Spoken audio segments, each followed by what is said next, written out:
Hello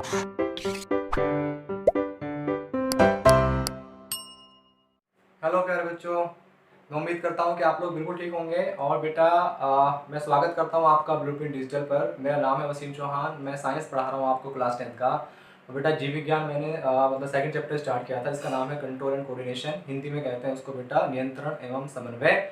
आज मैं second भाग इस चैप्टर का आपके लिए लेकर आया हूँ। इस भाग में मैं आपको ह्यूमन ब्रेन मतलब मानव मस्तिष्क के बारे में बताऊंगा। कल हमने भाग 1 किया था मतलब लास्ट क्लास में, और वहाँ पर मैंने बताया था इस चैप्टर का मतलब बेसिक बातें कि इस चैप्टर में हम क्या पढ़ने वाले हैं, और कुछ शब्दावली हमने सीखी थी। वो जो वोकैब है, शब्दावली है, वो ऐसी है कि उसके बिना हम इस चैप्टर के जो मेन टॉपिक है उनको ठीक से बेटा समझ नहीं पाएंगे। तो अगर आपने अभी भाग 1 नहीं देखा है तो प्लीज़ पहले आप भाग 1 को देखिए, तब इस भाग को आप देखिएगा। आज मैं इस भाग में बेटा आपको बेसिकली बात करूंगा केंद्रीय तंत्रिका तंत्र के बारे में, जिसको इंग्लिश में सीएनएस कहते हैं, सेंट्रल नर्वस सिस्टम। ठीक है। और इसी में मतलब हालांकि जो केंद्रीय तंत्रिका तंत्र है वो दो चीजों से मिलकर बनता है। एक हमारा ह्यूमन ब्रेन होता है जिसको हिंदी में मस्तिष्क कहते हैं, और दूसरी बेटा स्पाइनल कोड होती है जिसको मेरुरज्जु कहा जाता है बेटा। लेकिन आज मैं इस भाग में सिर्फ मानव मस्तिष्क के बारे में बात करने वाला हूँ, मेरुरज्जु के बारे में हम नेक्स्ट पार्ट में पढ़ेंगे। तो बेटा शुरू करते हैं, आइए भाग सेकंड। रजिस्टर और पेन साथ में लेकर बैठना है आपको, चीज़ों को बिल्कुल फोकस के साथ नोट करते जाना है। तो आइए बेटा शुरू करते हैं। देखो मानव मस्तिष्क के बारे में अगर मैं बात करूंगा आपसे तो पहले एक दो फैक्ट हैं, है ना, कि मतलब जैसे कि जितने भी हमारे सोचने विचारने के काम हैं, थिंकिंग वाले काम, मेमोराइजिंग वाले काम, है ना, मैंने आपसे कोई क्वेश्चन पूछा तो उसका आप आंसर मुझे दोगे, थोड़ा सोच समझ के दोगे, है ना। तो ये सारे जो काम हो रहे हैं जहाँ पे हमें सोचना पड़ रहा है, तो सारे कामों का नियंत्रण जो है बेटा हमारे मस्तिष्क के पास होता है ना। हालांकि इनके अलावा और भी काम करता है हमारा मस्तिष्क, लेकिन जो मेन काम है वो यही है कि सोचने विचारने के, याद करने के काम, जहाँ पर रीजनिंग लगानी पड़ रही है वहाँ पर वो सारे काम मस्तिष्क के बिना हो नहीं पाएंगे। ठीक है बेटा। तो मानव मस्तिष्क के बारे में पहला फैक्ट क्या है कि इसका भार आपको याद रखना है 1.2 kg से 1.4 kg के आसपास होता है। और बेटा हमारा जो पूरा ब्रेन है, हमारा जो पूरा मस्तिष्क है, वो 3 भागों में उसको विभाजित किया गया है। देखो पहले का नाम है अग्र मस्तिष्क। आप इसकी इंग्लिश भी ध्यान रखना, कभी कभी क्या होता है कि हिंदी में ही वो मतलब इंग्लिश को लिख के पूछ लेता है ना। तो अग्र मस्तिष्क को बेटा मैं बोलता हूँ फोर ब्रेन, उसको बोला जाता है फोर ब्रेन। और मध्य मस्तिष्क को बेटा बोला जाएगा मिड ब्रेन। मिड ब्रेन साथ साथ में लिखते हुए आपको याद करते चलना है, बहुत सिंपल है। अग्र मस्तिष्क, मध्य मस्तिष्क और पश्च मस्तिष्क। और पश्च मस्तिष्क को बेटा कहा जाता है हिंड ब्रेन, है ना। तो हम बारी बारी से हर एक पार्ट को पढ़ने वाले हैं कि अग्र मस्तिष्क में क्या होता है, मध्य मस्तिष्क में क्या होता है और पश्च मस्तिष्क में क्या होता है। तो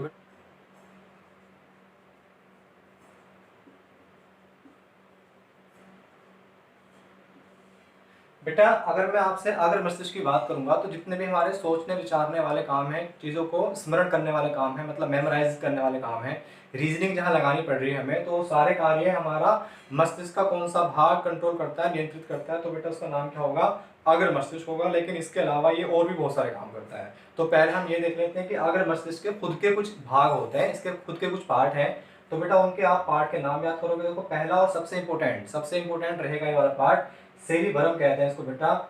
इसको इंग्लिश में और हिंदी में सेम नाम दिया गया है, सेरिब्रम। और आप इंग्लिश में स्पेलिंग इसकी आप थोड़ा ध्यान रखना, ये बेटा इसकी स्पेलिंग हो जाएगी। सेरिब्रम जो है हमारे पूरे मस्तिष्क का सबसे महत्वपूर्ण अंग होता है या सबसे महत्वपूर्ण हिस्सा होता है। ठीक है बेटा। दूसरा इसका एक बेटा पार्ट होगा, वहां पर कुछ हमारी बेटा कुछ ऑलफैक्टरी लोब होती हैं, ऑलफैक्टरी लोब्स। इनको मैं ऐसे लिख दूं, ऑलफैक्टरी लोब्स। ये देखो ध्यान से, ये मैं लिख दिया यहाँ पर ऑलफैक्टरी लोब्स, या यहाँ पर इसकी स्पेलिंग ऐसे भी हो सकती है ऑलफैक्टरी लोब। और बेटा इसको हिंदी में घ्राण ऐसे करके घ्राण पटल भी कह सकते हैं या लोब भी कह सकते हैं, या इसको घ्राण क्षेत्र भी कह सकते हैं। ठीक है। लेकिन मैं क्या कह रहा हूँ कि आपसे कि घ्राण क्षेत्र ना पूछ के वो इंग्लिश को हिंदी में लिख देता है, इसलिए ऑलफैक्टरी लोब आपको ध्यान रखना है। और बेटा तीसरा जो पार्ट होता है उसका इंग्लिश और हिंदी में बिल्कुल सेम नाम है, उसको बोलते हैं डाईएंसेफलॉन। तो पहला काम आपको क्या करना है, पहला काम बेटा आपको ये करना है कि आपको इनके नाम याद रखने हैं, जो कि थोड़े से आपने पहली बार पढ़े होंगे, थोड़े से आपको मुश्किल लग रहे होंगे, है ना। जैसे पहला क्या है, सेरिब्रम, ये तो बहुत इजी है और थोड़ा सा मतलब स्टाइलिश सा नेम भी है। और सेकंड क्या है बेटा, ऑलफैक्टरी लोब। मैं हर एक का फंक्शन बताऊंगा कि क्या कार्य है, लेकिन पहला टास्क आपको इनका नाम याद करना है। और थर्ड जो है बेटा इसको बोलते हैं डाईएंसेफलॉन। इसको क्या बोलते हैं, डाईएंसेफलॉन। देखो पहले हम बेटा किसकी बात करते हैं, इसकी बात करते हैं, इसका नाम है सेरिब्रम। मैं बता चुका कि सेरिब्रम पूरे मस्तिष्क का सबसे इंपॉर्टेंट हिस्सा होता है, क्योंकि इसमें क्या करता है या इसके द्वारा जो हमारा ब्रेन है बेटा वो सारे सोचने के काम करता है। ऐसे सारे कार्य जहाँ पर हमें सोचना पड़ रहा है और रीजनिंग लगानी पड़ रही है, रैशनैलिटी लगानी पड़ रही है, तो सारे काम बेटा वो सेरिब्रम क्या करता है, कंट्रोल करता है। तो यानी सोचना, और बेटा किसी चीज को आपको याद करना है तो उसका क्या करना बेटा, स्मरण करना आदि, तो ये सारे काम जो कंट्रोल करेगा उसको कौन करने वाला है, सेरिब्रम करने वाला। अब ये कैसे करने वाला है, ये पूरा सेरिब्रम जो है बेटा ये कुछ क्षेत्रों में डिवाइड होता है, और उन क्षेत्रों को हम पाली कहते हैं, उनको लोब कहेंगे इंग्लिश में, या उनको मैं क्या कहूँगा, पाली। तो यहाँ से मैं फिर आपसे अगर बात करूंगा तो देखो इसको मैं अभी मिटा रहा हूँ बेटा, अभी हम पहले सिर्फ फर्स्ट पार्ट की बात कर लेते हैं। तो ये जो पूरा का पूरा हिस्सा है ये कुछ हमारा क्षेत्रों में डिवाइड है, उन्हीं क्षेत्रों की हेल्प से ये सारे काम करने वाला है, सोचने वाले और ये मतलब स्मरण करने वाले, है ना बेटा। अब वो क्षेत्र जो है उनको दूसरा नाम पाली भी कहते हैं, और बेटा इंग्लिश में उनको क्या बोलते हैं, लोब्स कहते हैं। तो इसके खुद के लोब, इसकी खुद की लोब होती है। जैसे बेटा एक इसकी लोब होती है, इंग्लिश और हिंदी में नाम सेम रहेगा, ऑक्यूपिटल लोब। एक लोब होती है बेटा, कौन सी, ऑक्यूपिटल लोब। एक लोब बेटा इसमें हमारी होती है टेम्पोरल लोब, एक लोब होती है बेटा हमारी कौन सी, टेम्पोरल लोब होती है, और एक हमारी फ्रंटल लोब होती है। तो ये कुछ लोब बता रहा हूँ बस मैं आपको, आपको बस मतलब चीज़ों को लिंक करना है। और लिंक कैसे करोगे आप, कि सेरेब्रम हमारा सोचने विचारने के काम कर रहा है, याद करने वाले काम कर रहा है, कैसे कर रहा है, उसके कुछ क्षेत्र हैं, वो पूरा का पूरा कुछ क्षेत्रों में विभाजित है। उन क्षेत्रों को मैंने पाली कहा है, लोब कहा है ना बेटा। उनके नाम क्या है, उन क्षेत्रों का नाम, पहली लोब का नाम है ऑक्यूपिटल या ओसिपिटल बेटा, दूसरी है टेम्पोरल और तीसरी है फ्रंटल लोब, और इसके अलावा और भी होती हैं, है ना। जैसे एक आपकी इसमें नेक्स्ट आएगी पेरिएटल लोब, लेकिन आपको मतलब हर एक को नहीं पढ़ना है। तो अब जैसे ये ऑक्यूपिटल लोब है, इसका काम क्या है कि जो हम चीज़ों को देख रहे हैं, है ना, अब देखने के बाद जो एक संदेश गया है, जो एक समझो बात को बेटा आवेग पैदा हुआ है, तो वो ब्रेन के किस हिस्से में जाएगा, तो हमारा ऑक्यूपिटल लोब में जाएगा, और फिर ये जो है वहाँ पे मतलब बताएगा कि आप क्या देख रहे हो और आपको क्या इसकी अनुक्रिया देनी चाहिए, है ना बेटा। इसी तरीके से बेटा हमारा क्या होता है, टेम्पोरल लोब होता है। टेम्पोरल लोब जो है हमारी सुनने वाली जो होती हैं, और जो ये समझो बात आप बेटा मतलब जो सूंघने वाली होती हैं, सुनने वाली और सूंघने वाली चीज़ों को क्या करता है, एक तरह से नियंत्रित करता है। और लास्ट में जो है हमारा क्या है, फ्रंटल लोब है। फ्रंटल लोब जो है हमारी जो मतलब फेस होता है, जो मुंह होता है, उसकी जो मसल्स होती है, मांसपेशियां होती हैं, उनको क्या करता है बेटा, कंट्रोल करता है। तो अल्टीमेटली मैं ये कहूँगा कि जो लोब या पाली या क्षेत्र हैं, ये अपने आप में ऐसे क्षेत्र हैं जो बाहर से जो ग्राही हैं, जो ग्राही अंग हैं, वहाँ से मैसेज को रिसीव करके वो एक तरह से उसको क्या कर रहे हैं, स्वीकार कर रहे हैं, एक्सेप्ट कर रहे हैं, और उन्हीं के हेल्प से फिर ये डिसाइड कर रहा है कि क्या फैसला लेना है। तो बेटा ये मैंने आपको बताया किसके बारे में, सेरेब्रम के बारे में मैंने बात की है। नेक्स्ट जो इसमें आएगा अगर मस्तिष्क का पार्ट, उसको हम बोलते हैं ओल्फैक्टरी लोब, या उसको मैंने एक नाम और दिया था घ्राण क्षेत्र भी कह सकता हूँ, या बेटा उसको मैं घ्राण पाली भी कह सकता हूँ, एक ही बात है। इंग्लिश में इसको बोलते हैं ओल्फैक्टरी लोब। देखो ओल्फैक्टरी लोब का मतलब क्या होता है, ओल्फैक्टरी लोब बेटा हमारा सूंघने से है ना। ये हमारा पूरा सेरिब्रम है, इसके नीचे एक क्षेत्र आएगा, बिल्कुल उसके नीचे एक क्षेत्र आता है, उस क्षेत्र का नाम होता है घ्राण क्षेत्र, है ना। अब ये ओल्फैक्टरी लोब का मतलब या घ्राण क्षेत्र का मतलब जो है बेटा एक तरह सूंघने से है ना। तो ये डायरेक्ट हमारा जो लोब है, ये डायरेक्ट हमारा कनेक्ट होती है, ये कनेक्ट होती है, जुड़ी भी होती है। इसका संबंध किससे होता है बेटा, हमारा जो टेम्पोरल लोब मैंने आपको बताई थी अभी, तो बेटा टेम्पोरल लोब के साथ ये क्या होती है, कनेक्ट होती है। यानी सूंघने के लिए एक तो ये खुद अपने आप में काम करती हैं, और दूसरा ये सेरेब्रम के टेम्पोरल लोब के साथ अटैच होती हैं, जुड़ी होती हैं, तब जाके दोनों मिलकर आपस में बेटा क्या करते हैं, काम करते हैं। तो इनका संबंध तो बस आप पूछे कि ओल्फैक्टरी लोब जो होती हैं या घ्राण क्षेत्र जो होते हैं उनका संबंध किससे है बेटा, तो आप कह दोगे कि सूंघने से है, ठीक है बेटा। जैसे हमने मतलब हम मार्केट में जाते हैं तो वहाँ पर अलग अलग मिष्ठानों की खुशबू आती है, गंध आती है, तो हम पता मतलब उसको सूंघ के पता लगा देते हैं कि ये गंध किसकी हो सकती है ना। तो उस टाइम हमारी ये घ्राण क्षेत्र या घ्राण लोब, ओल्फैक्टरी लोब मतलब, और टेम्पोरल लोब मिलकर आपस में कार्य कर रही होती है, ठीक है बेटा। और थर्ड जो है जैसे मैंने आपको बताया था, उसका नाम है डाईएन्सेफेलॉन। देखो डाईएन्सेफेलॉन इंग्लिश और हिंदी में नाम सेम है, आप अपनी बुक्स में देखोगे तो वहाँ भी आपको डाईएन्सेफेलॉन ही मिलने वाला है। डाईएन्सेफेलॉन जो है बेटा वो हमारा तीन चीज़ों से मिलकर बनता है, हालांकि इसमें आप दो ही याद रखना, थैलेमस होता है, एक एपिथैलेमस होता है, एक हाइपोथैलेमस होता है। तो पहला क्या होगा बेटा, एपिथैलेमस, एपिथैलेमस, एपिथैलेमस, और फिर सिंपल आ गया थैलेमस, थैलेमस, और लास्ट में बेटा आता है हाइपोथैलेमस। इन तीनों से मिलकर ये एक रीजन बनता है एक क्षेत्र बनता है, उसका नाम क्या होता है, डायएंसेफ्लोन। अब इसका कार्य क्या है, ये तीनों मिलकर क्या कार्य करता है बेटा। पहला काम आपके इनके नाम याद रखना है। डायएंसेफ्लोन में 3 हिस्से आएंगे फिर इसके, एपिथैलेमस, थैलेमस और हाइपोथैलेमस। इंग्लिश और हिंदी में नाम सेम है, इसलिए मैंने इनको इंग्लिश में लिख दिया है, ठीक है बेटा। अब अगर मैं डायएंसेफ्लोन के कार्य की बात करूंगा आपसे, तो वो कार्य बड़े सिंपल है इसके। जैसे हमें मतलब भूख का लगना होता है ना, हमारा पेट भर, हम खाना खा रहे हैं, हमारा पेट भरा है या नहीं भरा है, तो इस तरह की सारी चीजों को जो कंट्रोल करेगा उसका नाम क्या होगा बेटा, डायएंसेफ्लोन होगा। और भी हो सकता है, जैसे हमारी नींद होती है ना, नींद का चक्र होता है पूरा, तो नींद को जो हमारा कंट्रोल करता है या उसको उसके नियंत्रण में जो एक तरह से सहायता करता है, तो उसका नाम क्या होगा बेटा, डायएंसेफ्लोन होगा। तो अब बेसिक बेसिक वर्ड आपको ध्यान रखने, एक तो क्या होगा बेटा, भूख से संबंधित है, एक ये हमारा किससे संबंधित भी है, प्यास से संबंधित भी है, ठीक है। और हमारा पेट भरा है या नहीं भरा है, पेट का भरना, पेट का भरना बेटा, खाना खा रहे हैं उस टाइम हम, और नींद को लेकर भी है बेटा, ठीक है। तो इन सब को एक तरह से ये नियंत्रित करने में सहायता करता है, ठीक है। तो बेटा ये मैंने अगर मस्तिष्क बताया। अगर मस्तिष्क के मैंने आपको 3 हिस्से बताए थे। पहले का नाम था सेरिबरम। सेरिबरम क्या करता है, सारे सोचने विचारने के, याद करने के, है ना, वो सारे कार्य करता है। और कैसे करता है, उसके अपने क्षेत्र होते हैं। मैंने बताया पेरिटल लोब होती है, ओक्यूपिटल लोब होती है, फ्रंटल लोब होती है, टेम्पोरल लोब होती है, ठीक है। सेकंड हिस्सा बताया मैंने ओल्फैक्टरी लोब। ओल्फैक्टरी का मतलब वो सूंघने से लेकर है, और ये हमारा सेरिबेलम से अटैच होती है, ठीक है। और तीसरा बताया डायएंसेफ्लोन। डायएंसेफ्लोन के 3 पार्ट बताए, एपिथैलेमस, थैलेमस और हाइपोथैलेमस। ये सारे मिलकर क्या करते हैं बेटा, भूख, प्यास और पेट का भरना और नींद को क्या करते हैं, नियंत्रित करते हैं, कंट्रोल करते हैं, कंट्रोल करने में हेल्प करते हैं। तो बेटा मध्य मस्तिष्क को मैं इंग्लिश में जो है एक नाम देते हैं, मिड ब्रेन। उसका नाम क्या होता है, मिड ब्रेन। ये है इसका बेटा नाम, मिड ब्रेन। देखो उसका काम बहुत सिंपल है। मैंने बताया थे 3 हिस्से आपको मस्तिष्क के, अग्र मस्तिष्क और मध्य मस्तिष्क, और एक होता है हमारा कौन सा बेटा लास्ट में, पश्च मस्तिष्क, है ना। तो ये दोनों को, ये बीच में आएगा ना, तो बीच वाला क्या करता है, ऊपर वाले को नीचे वाले को आपस में जोड़ने का काम करता है। मेन काम तो इसका यही है ना। कि क्या करता है, अग्र मस्तिष्क को बेटा पश्च मस्तिष्क के जोड़ता है, ठीक है बेटा। तो आपको ध्यान रखना है कि ये हमारा क्या करता है बेटा, अग्र मस्तिष्क को, जो हमारा अग्र मस्तिष्क है, अग्र मस्तिष्क को, और जो बिल्कुल लास्ट वाला है उसको बोलते हैं पश्च मस्तिष्क, ठीक है। तो पश्च मस्तिष्क से जोड़ता है, ठीक है बेटा। लेकिन फिर भी एक बात यहाँ से क्वेश्चन आ जाता है कि अग्र मस्तिष्क को पश्च मस्तिष्क से जोड़ने का कार्य करता है मध्य मस्तिष्क, लेकिन किसकी हेल्प से जोड़ता है, तो बेटा इसके पास कुछ धागे धागे जैसी संरचनाएं होती हैं, कुछ थ्रेड लाइक स्ट्रक्चर्स होती हैं, तो उनकी हेल्प से बेटा ये उनको जोड़ता है। उसका नाम आपको ध्यान रखना है, इसके पास कुछ धागे से होते हैं, तो बेटा उन धागों को इंग्लिश में और हिंदी में सेम कहते हैं। तो ये बेटा नाम मैं यहाँ पे लिख रहा हूँ, एक बार ध्यान से देख के आपको याद करना है। इसका नाम है क्रूरा सेरेबरी।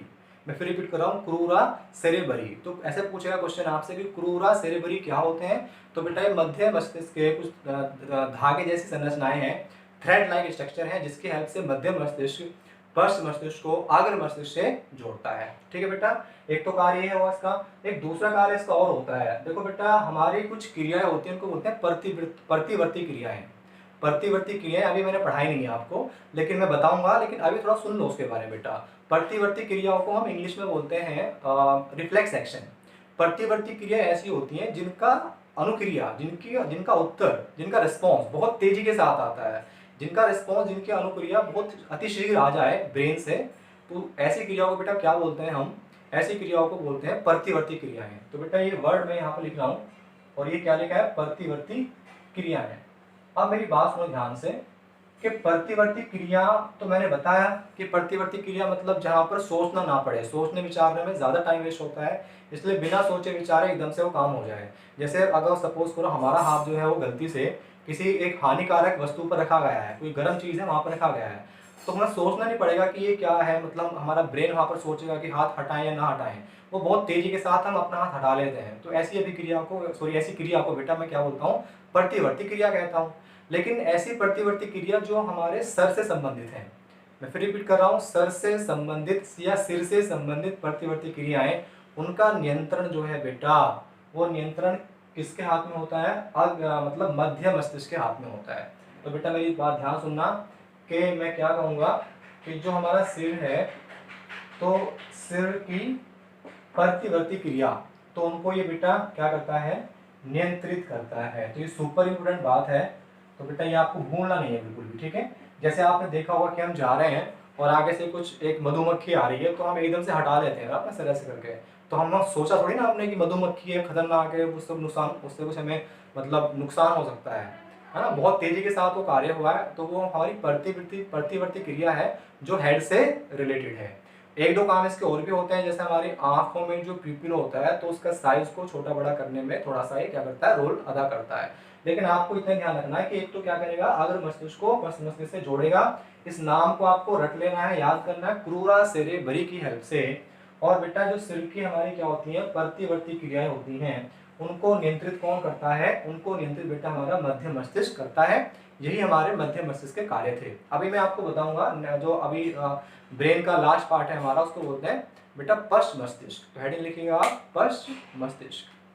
बेटा ये लास्ट पार्ट है इसका, और बोलते हैं पश्च मस्तिष्क।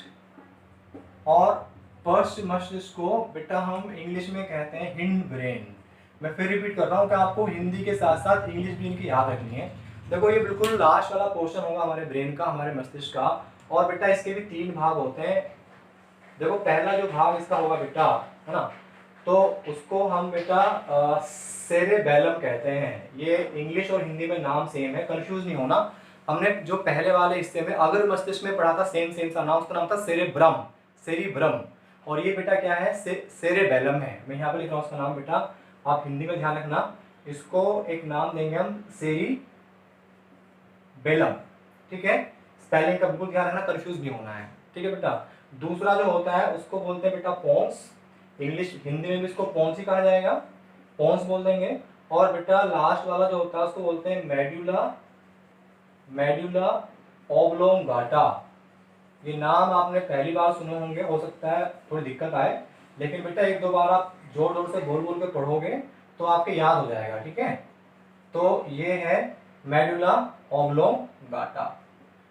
तो बेटा ये नए नाम है थोड़े से, मैं फिर कहूंगा बार बार आपको रिपीट करना है और बार बार पढ़ने, इजी है बहुत याद करने। जैसे पहला है सेरिबेलम, दूसरा है पोन्स, और तीसरा बेटा क्या है, मेडुला ओब्लोंगाटा। हिंदी और इंग्लिश में नाम यहाँ पर सेम है। ठीक है बेटा, अब हमें हर एक का कार्य पढ़ना है। देखो मेरी बात सुनो ध्यान से, पहले मैं आपको कार्य बता रहा हूँ इसके सेरिबेलम के।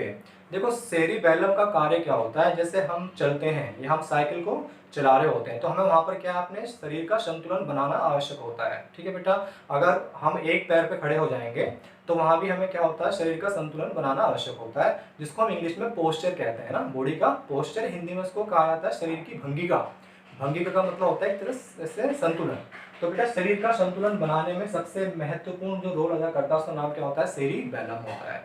ये सेरेब्रम से भी लिंक होता है ना। सेरेब्रम यानी कि अग्र मस्तिष्क का जो हिस्सा था, वहां से जो संदेश आया है कि आपको दौड़ना है, चलना है, या मतलब गेंद को पकड़ना है ना, तो वो सारा मैसेज कहाँ पर आएगा, सेरिबेलम पर आएगा। और इसकी हेल्प से हमारे अंग क्या होंगे बेटा, फिर वो नियंत्रित होंगे। तो आपको इतना ध्यान रखना है कि ये जो हमारा शरीर है, तो बेटा शरीर का जो क्या है संतुलन है उसको बनाने में क्या करता है, सहायता करता है। ठीक है बेटा, तो शरीर का संतुलन बनाता है बेटा, ये सुपर इंपोर्टेंट रहेगा, प्लीज आप कंफ्यूज मत होना। सेरिब्रम, सेरिब्रम जो है वो सोचने, विचारने, याद करने, स्मरण करने के काम करता है। ठीक है, और ये क्या करता है, हमारे शरीर के संतुलन बनाने के लिए आवश्यक है। अब मैं किसकी बात कर रहा हूँ, पोन्स की बात करता हूँ, जो कि सेकंड हिस्सा है जिसका बेटा पश्च मस्तिष्क का। देखो पोन्स का कार्य क्या होता है, हमने बायो में जो फर्स्ट चैप्टर था उसमें पढ़ा था रेस्पिरेशन, मतलब श्वसन। श्वसन का मतलब मैंने बताया था ना आपको कि श्वसन एक ऐसी प्रक्रिया होती है जिसमें जो ग्लूकोज है, ग्लूकोज का अणु जो है ऑक्सीजन की सहायता से टूट जाता है ऊर्जा मुक्त करने के लिए, यानी कि हमारे से ऊर्जा मुक्त होती है। अब ये जो श्वसन है उसकी दर का नियंत्रित होना आवश्यक है। तो बेटा श्वसन की दर को नियंत्रित करने में सहायता करता है, उसका नाम क्या बेटा, पोन्स है।